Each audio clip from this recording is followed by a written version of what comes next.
Hey guys, tonight we're setting sail from the edge of the old world, or at least from the edge of someone's world. You're standing on a low, humid shoreline along the Senegambie coast, sometime in the 14th century. The air smells like roasted millet, mangrove smoke, and seaweed baking on rocks. The horizon blurs into the kind of blue that looks more like a thought than a color. You probably won't survive this. By the way, not because of pirates or storms, though those exist, but because most people who tried to follow the smell instead of stars ended up very, very lost. But that's not our concern tonight, Dot. So before you get comfortable, take a moment to like the video and subscribe, but only if you genuinely enjoy what I do here, Dot. And hey, tell me where you're listening from. What time is it there? Midnight in London. Early morning in Lagos? Maybe you're in a dorm room in Chicago, pretending to study.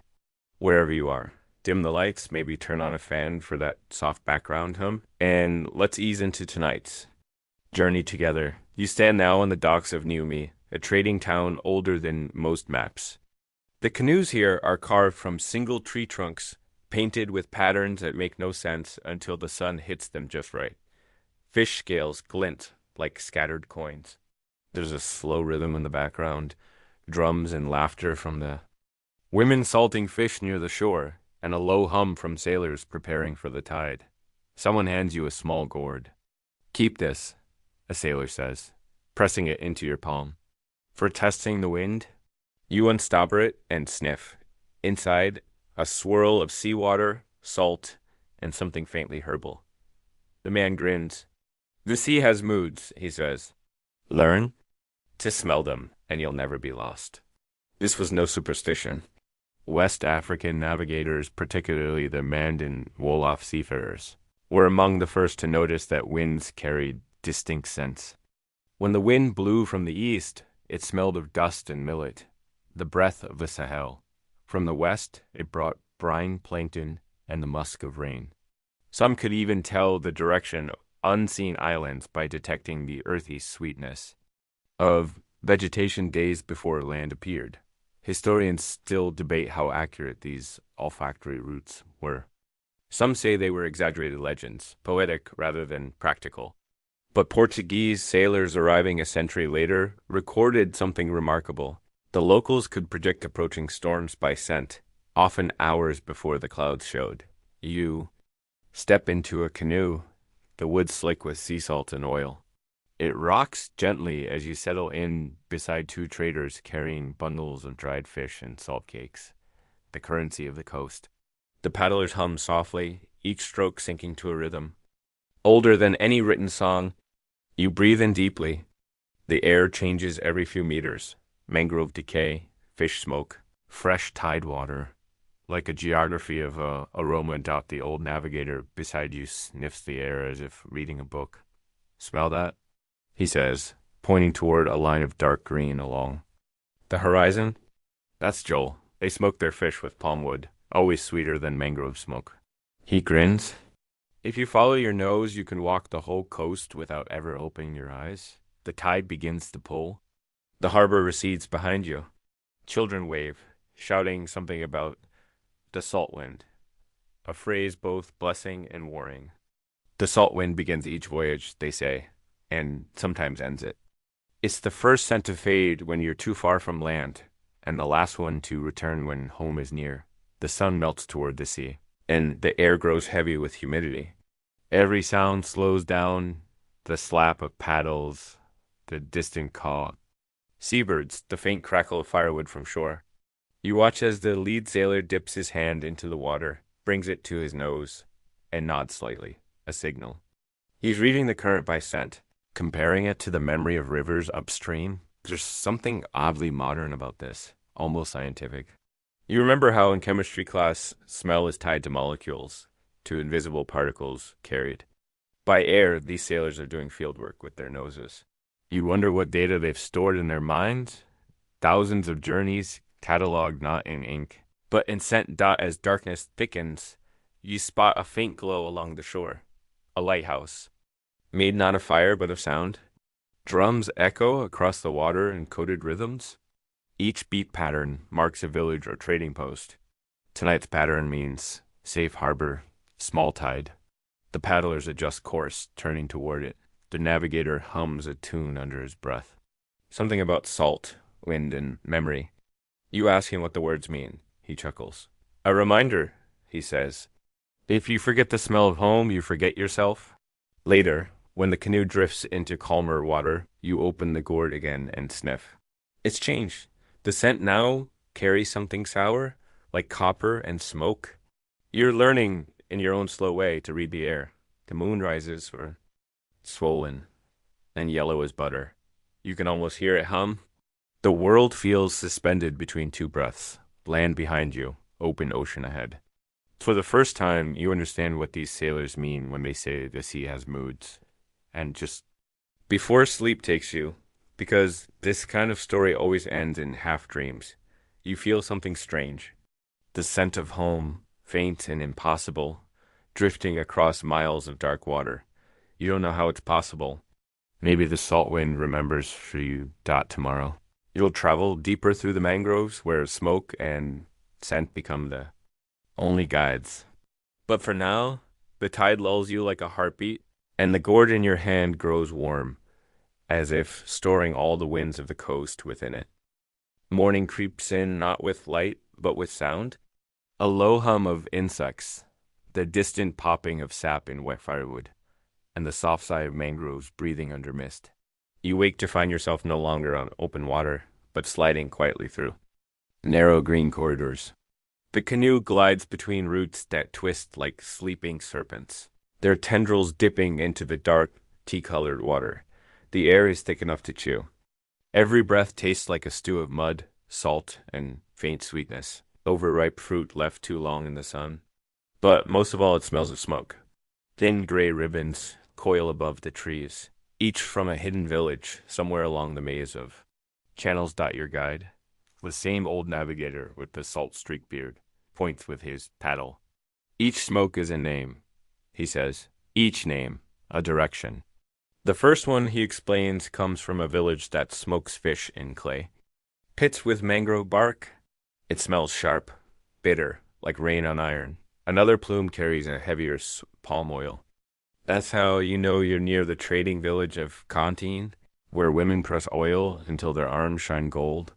The map is alive in your nostrils, shifting, muttering, alive. You begin to understand what he meant yesterday when he said the sea has moods. Here the land has a nose too. It exhales its own geography. Historians have tried to trace this practice, piecing it together from oral histories. Some argue these smoke routes weren't navigational at all, but merely coincidence. Every village burned something after all. But one Portuguese sailor's logbook from the 1450s mentions local pilots who could name the coast by its odor. Scholars debate if this was metaphor or marvel. Your navigator doesn't care about historians. He steers by instinct, sniffing the air like a fox. We don't need stars, he murmurs. Stars forget you when clouds come. Ahead, the mangroves part to reveal a cluster of huts on stilts. Smoke rises lazily, blue against the bright morning. Children wade through shallow water, chasing small silver fish that dart like flashes of coin. One girl waves a palm frond at you. The navigator grins. She's mocking us, he says. They think travelers smell different. You laugh and realize she's right. You do smell different. The days at sea have branded you with salt and wood smoke. You wonder if smell is a kind of passport here. The villagers offer you roasted oysters and something sweet that tastes like honey and fire. You ask about the smoke signals. A woman stirring a pot of palm oil smiles. We don't send messages, she says. We live in them. Her words linger. You notice how every detail here seems to speak through smell. Fermented cassava drying in baskets, the tongue of clay jars cooling near the river, even the faint metallic scent of fish hooks heating in coals. The air is a language when you're beginning to read Got as you eat. A group of men begin to sing, their paddles leaning nearby, double as drums. The rhythm is hypnotic, short, low phrases repeated in cycles like waves breaking. The navigator explains their marking distance. Each verse corresponds to a segment of the river, a way to remember how long to paddle before the next turn. You can't help but smile. Even their time is measured by smell and the fading of one plume, the echo of one verse. You imagine GPS signals made of perfume instead of radio waves. By midday, the air shifts again. A new scent creeps in. Smoke mixed with citrus and something faintly metallic. The navigator frowns. That's not village smoke, he says. That's iron. Sure enough, around the bend, you find a small forge on a sandbar, run by two. Men beating red-hot metal into tools. Their fire smells strange. Not wood, but charcoal made from palm husk. Blacksmiths of the river, your guide mutters. They travel too, following the smell of work. You pause to watch sparks leap into the sunlight, and it hits you. This whole landscape is alive with invisible maps. You can't see them, but every creature here can smell their way home. The ibis follows the scent of mud it was born in. The crocodile knows the water where it hatched. Even the smoke, curling lazily toward the sea, seemed to remember which way. To drift. Later, as dusk bleeds in, you leave the mangrove village behind. The paddlers hum their navigation song again, but this time you recognize the pattern. 3 long tones, 1 short. River mouth ahead, the navigator says. You lean back, letting the sound and scent blend together. Smoke, salt, and something like comfort. Maybe this is what home smells like when you've been gone too long, just before night fully falls. A paddle brushes something floating in the water, a small carved charm, a piece of driftwood smoothed by time. The navigator scoops it up, examines the faint spiral etched into its side, and ties it to the mast. For luck, he says, but his eyes are distant. You watch the charm swing as the canoe moves into open water once more. Behind you, the smoke thins, swallowed by night. Ahead, the sea smells empty, too clean, too wide. It's a little unnerving, like waking up in a room with no scent at all. Still, you keep the rhythm. The paddles dip, rise, drip. The hum continues. The navigator begins to sing softly again, and you find yourself humming along. Somewhere behind your eyes, a strange feeling blooms, as if your mind is making its own smoke map of the world. And as the last scent of palm oil fades, you realize something important. You're no longer following your guide. You're following your own nose. The sea wakes before you do. You feel it in the hush of the canoe, the way it rocks beneath you like a giant heartbeat. The world is gray. Sea gray, sky gray, the color of breath before dawn. The air smells faintly metallic, the scent that comes just before rain when the clouds are still deciding whether to break.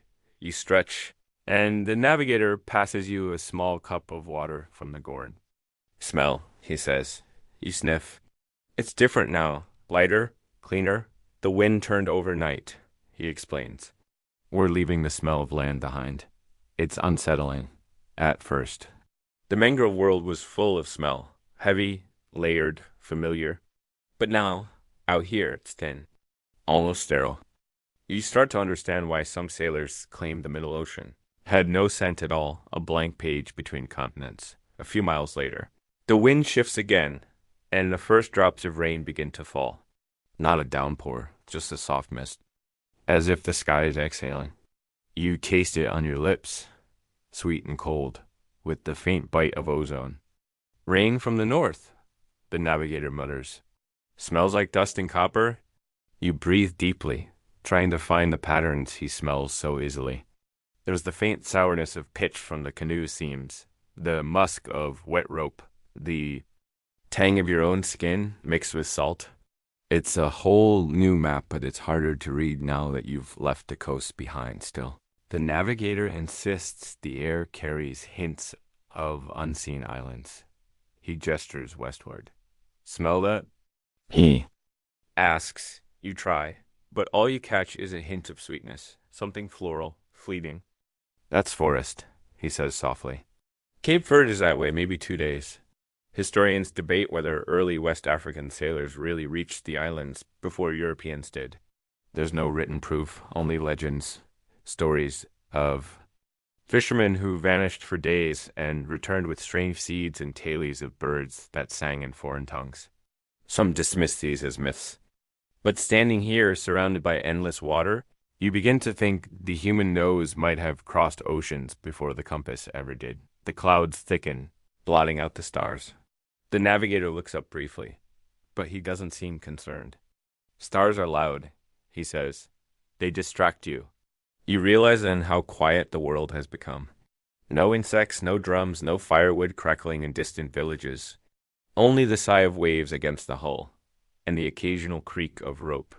It's almost too peaceful, like the calm before a dream. Lightning flickers far away, illuminating the edges of clouds. The rain deepens, soft and steady. You pull your cloak tighter, feeling the damp fabric cling to your arms. Every sense sharpens, the smell of wet wood, the taste of salt. The chill of air on your skin in the dim light, the navigator hums. A song, not the rhythmic one from the mangroves, but something slower, rounder. You ask about it. He smiles. For nights with no stars, he says, it helps the nose remember. He explains how they trained apprentices, not to look, but to listen and smell. They would blindfold them, row them in circles, and then set them adrift. The only way to find the harbor again was to follow the scent of home. Smoke, salt, clay. Some never did. You can't tell if he's joking. Hours pass. The rain comes and goes. You start to notice subtle differences in the air. Shifts you. Would have missed before. The salt grows heavier. Maybe you've entered a current. A faint earthy note drifts from somewhere. Perhaps land, or just your imagination. You think of the carved charm tied to the mast, its spiral design slick with moisture. You touch it absently and realize it feels warm, as if holding memory. You whisper something to it. You're not sure what, maybe a quiet promise that you'll remember. This smell forever got by nightfall. The rain eases, and the clouds begin to thin. But the stars don't return yet. The horizon is swallowed by fog, the color of smoke, the texture of breath. The navigator crouches low, dipping his fingers into the water and lifting them to his nose again. He closes his eyes and smiles faintly. Island soil, he says. Maybe half a day away. You can't smell it, not yet. But you trust him? He tells you stories to pass the time, of sailors who followed bird droppings instead of wind, who claimed that certain fish carried the scent of their home reefs in their scales. One even said he could tell the color of an island sand by its smell. Too much, the navigator laughs, but not impossible. When the fog finally lifts, the moon appears, small and tired, but enough. You look at the navigator, who seems almost disappointed. The stars always come back, he says, but the wind tells better stories. As you rest your head against the side of the canoe, you feel the rhythm of the sea beneath you. That slow, endless breathing. The scent of rain still clings to your skin, but beneath it is something new. The faintest whiff of vegetation. So subtle, it feels like a trick. Yet you know it's there. The navigator notices your smile. You smell it now, he says, and you do. Somewhere beyond the edge of sight, land is waiting, invisible but fragrant. Like a memory half awake, you fall asleep to the sound of paddles dipping gently into the calm. The carved charm swinging in rhythm, the scent of promise carried on the wind.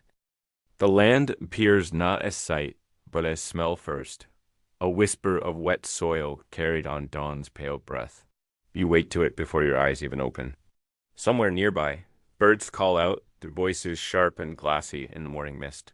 When you finally lift your head, you see the faint outline of an island, low, green, and shining with dew. The navigator is already awake, humming that same starless night song from before. He looks at you, grins, and says simply, "Home of the chart keepers." As you approach, the canoe grates softly against the sand. The beach is empty except for a few crab tracks like scribbles in the wet earth. Behind it, a grove of palms sways, their fronds rattling in the wind. You can smell the island's heart from here. Sweet soil, wood smoke, and the musk of coconuts splitting in the sun. You follow the navigator up a narrow path until the forest opens into a small clearing. There's a hut in the center, built from reeds and mud, its roof dark with age. Inside, the air is thick and warm, perfumed with beeswax and damp wood. On a low table sit three objects: a bowl of sand, a shell pendant, and a wax tablet carved, with dozens of tiny grooves. These are the scent charts, the navigator says quietly. Only a few remember how to read them. He gestures for you to sit, and the smell of the place overwhelms you. Honey, smoke, and the faint metallic tang of the sea outside. The grooves on the tablet aren't words, but curves and dips. Mnemonic trails, each paired with a scent. You realize it's a map not of distance, but of memory. He presses his thumb into one groove and says, "This is the scent of Joel, fish smoke and salt." Another line, "Here, the mangroves of Cafountain, sweet and bitter." Then he pauses at a deep spiral etched near the corner. "This one," he says softly, "is the scent of a storm." The air seems to thicken as he speaks. You remember? The charm tied to the mast, the smell of rain, the hum of the paddlers, all of it contained somehow in this wax map. Historians argue about these artifacts. Some claim they're fakes, symbolic rather than practical. Others believe they were real teaching tools, used by apprentices before their first voyage.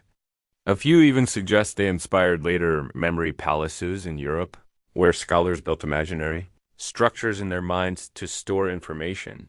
You run your fingers across the grooves and feel how each curve catches the skin differently, some shallow and smooth, others rough and abrupt.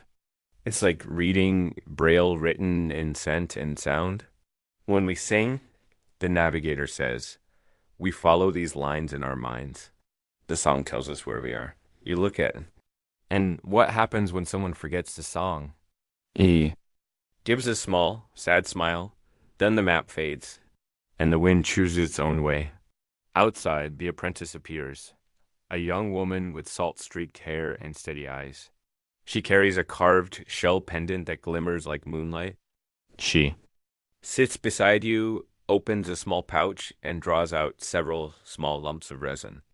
She lights one, and the air fills with a strange perfume, sharp and smoky, like cedar and pepper. "This is how we teach the young ones," she explains. "Each scent is a line of the chart. They learn by breath. You close your eyes and inhale. The smell unfurls like a story. First sweet, then bitter, then sweet again. You begin to imagine the route, leaving the coast, crossing the river mouth, entering open sea.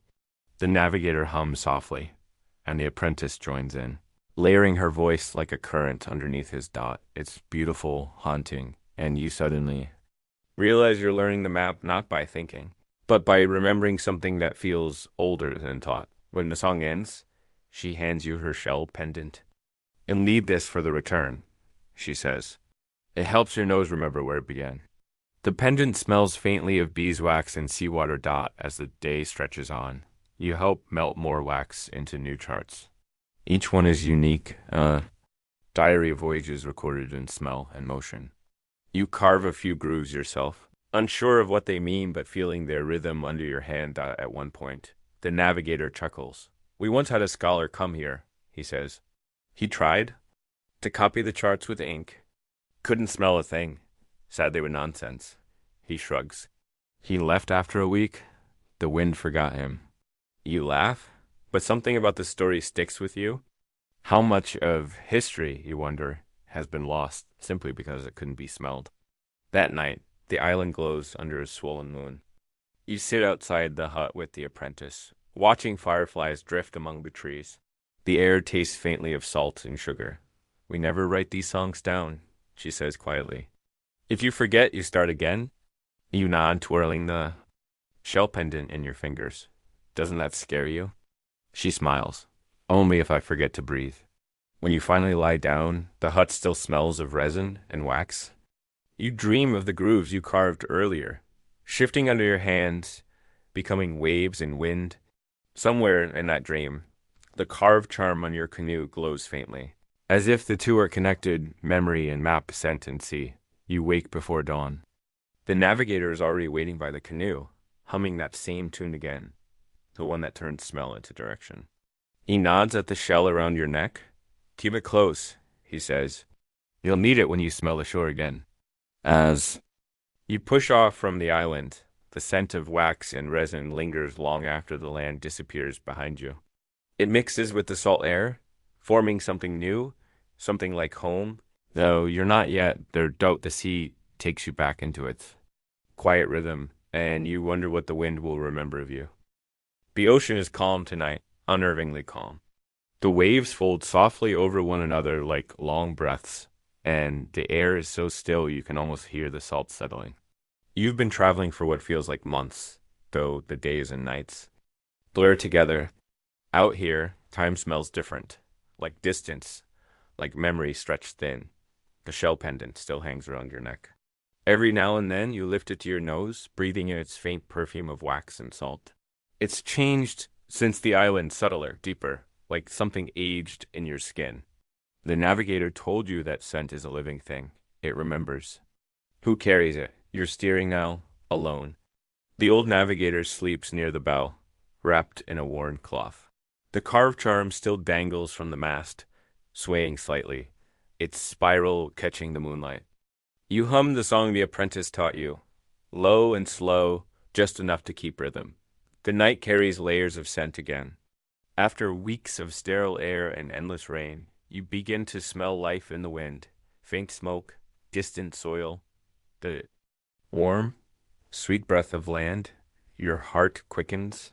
The nose knows before the eyes ever do. The air grows warmer with each hour. You recognize the pattern now, the salt fading, the sweetness thickening, the faint hint of mangrove mud somewhere far ahead. You close your eyes and follow your senses, just as the sailors did. The wind feels like memory brushing your cheek dot when dawn finally cracks open. A soft line appears on the horizon, not bright, not sharp, but textured, as if drawn in smoke. Land, you smell it before you see its color. Wood ash, palm, clay, and something else, home. Historians often debate whether these olfactory navigators ever used written maps, but they missed the point. For them, memory was the map and the sea. You realize now is a kind of archive, every tide holding faint traces of where it's been. You paddle slowly toward shore. The waves grow shallower, the smell of vegetation stronger. You pass floating mats of water hyacinth, their blossoms releasing a perfume so vivid it's almost dizzying. Somewhere, you hear drums, faint, pulsing, familiar dot, and then you see it, a village small and quiet, the roofs glistening with morning dew. A few fishermen stand at the edge of the shore, their nets silver with moisture. When they spot you, they lift their hands in greeting, not surprised. One of them, an old woman with eyes as sharp as the tide, waves you in. She sniffs the air and laughs. You smell like the west wind, she says. It's been gone a long time. You smile, half in disbelief, half in relief. She gestures for you to come closer, and as you step onto the sand, your knees nearly buckle. The solid ground feels strange after so many nights of motion. The earth beneath your feet smells like roasted cassava and wet clay. Thick, grounding, forgiving. Children gather around, curious. One of them asks if you brought stories. Another asks what the sea smells like. You kneel down and hand the smallest one your gourd, the same one from that first night on the dock. You open it carefully and find to your surprise that it's no longer filled with seawater. At some point, the sea must have replaced it with fine, dry sand. The sand smells faintly of salt, faintly of time. You offer it to the child. Here, you whisper. This is what home smells like after the wind learns your name. He laughs and runs off with it, holding the gourd as if it were treasure. Later that evening, the village gathers around. Small fire. The sky burns orange and pink, and the smoke rises lazily, curling above the palms. The scent of roasted fish mixes with rain-soaked earth, and you realize this is the smell that carried you across the ocean. The one that lingered in your dreams. The navigator joins you, older somehow, though maybe it's just the light. He sits quietly beside you, stirring the ashes with a stick. You found your way back, he says. By smell, you reply, smiling. He nods. Always by smell. The nose remembers what the eyes forget. The apprentice's song hums in the back of your mind, its rhythm matching the crackle of the fire. You hum it softly, and soon the children join in, their voices small but certain. The air fills with scent and sound, weaving memory into the night. For the first time, you understand navigation isn't about direction, it's about recognition. Every scent you've known, the salt wind, the mangrove smoke, the wax and resin of the charts, all lead back here, to this small circle of Firelig Cheetah as the stars emerge. The sea's scent fades behind you, replaced by wood smoke and night flowers.